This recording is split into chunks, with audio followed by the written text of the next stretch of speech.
Yes, students, now permanent tissue. What happens to the cells formed by meristematic tissue?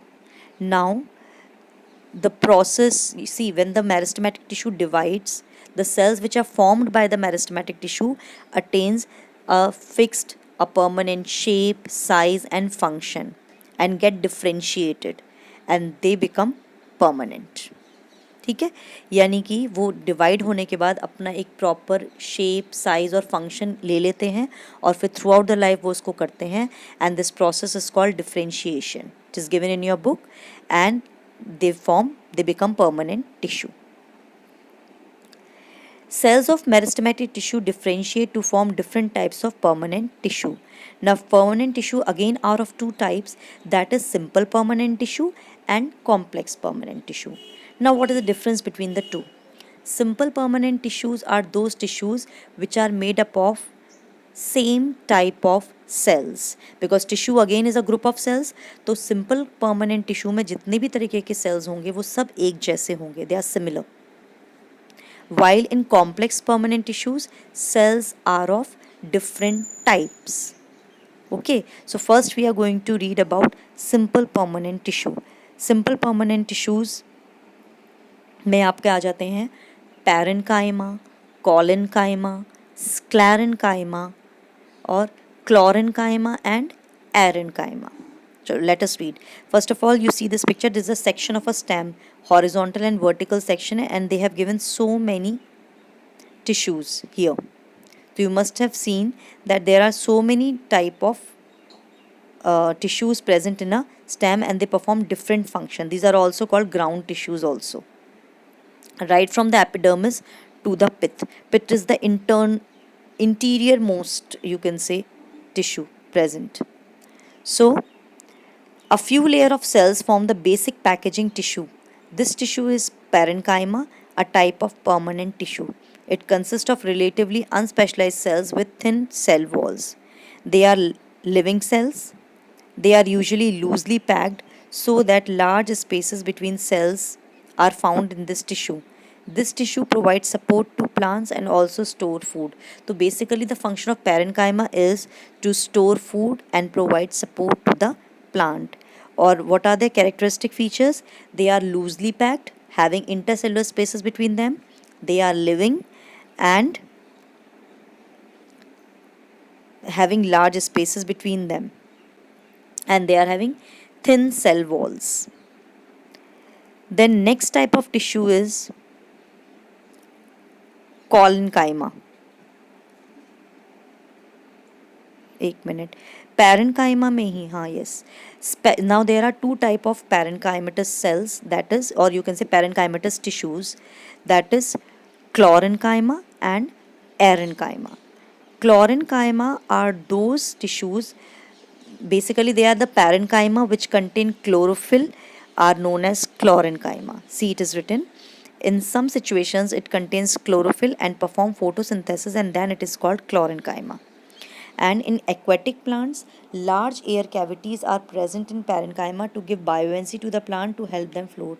And such parenchymatous type of tissues is also called arenchyma. नाम से पता लग रहा है, aeran means air, because these are basically parenchymatous tissues. और जब ये थोड़े से मॉडिफाई होके इनमें एयर कैविटी फिल हो जाती है to provide buoyancy so that plant can float, because they are basically aquatic plants. So then they are known as arenchyma. The parenchyma of stems and roots also stores nutrients and water, because the parenchymatous tissues basically function is for storage. Then next type of tissue is collenchyma. Collenchyma का main function है to provide flexibility in plants, and it allows easy bending in various parts of a plant like leaf, stem, without breaking. You must have observed also, आप जब जो इसकी green branches हैं या twigs हैं, जब आप उनको बेंड करते हैं तो वो टूटती नहीं है, simply they get flexible without breaking. It's easily bent without breaking. So this property is due to the presence of collenchymatous tissue. It also provides mechanical support to the plant. You can see the picture also, or what where the location where we found these tissues are leaf stalks below the epidermis.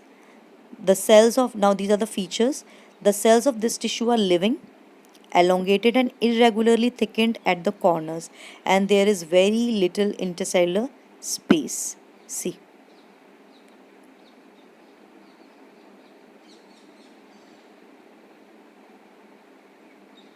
it is. This is parenchyma.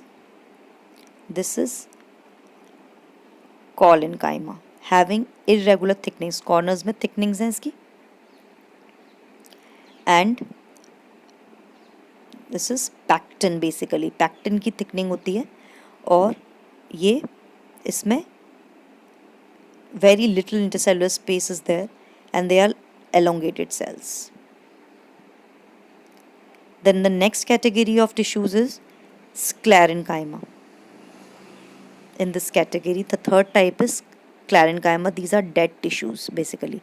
These both are living, parenchyma, collenchyma, but sclerenchyma is dead. And their main function is to provide strength and support to the cells. It makes the plant hard and stiff. Example, husk of a coconut. It is made up of sclerenchymatous tissue. The cells of this tissue are dead. They are long and narrow as the walls are thickened due to the presence of lignin. Lignin is a chemical substance which is hard like a cement. Lignified thick wall. लिखा है ना, lignified means lignin. It is written here, which act as a cement and hardens them. And these walls are so thick that there is no internal space inside the cell. So they don't have any space between them. And this tissue is present in stems, around the vascular bundles, in the veins of leaves, in the hard covering of seeds and nuts, and it provides strength to the plant parts.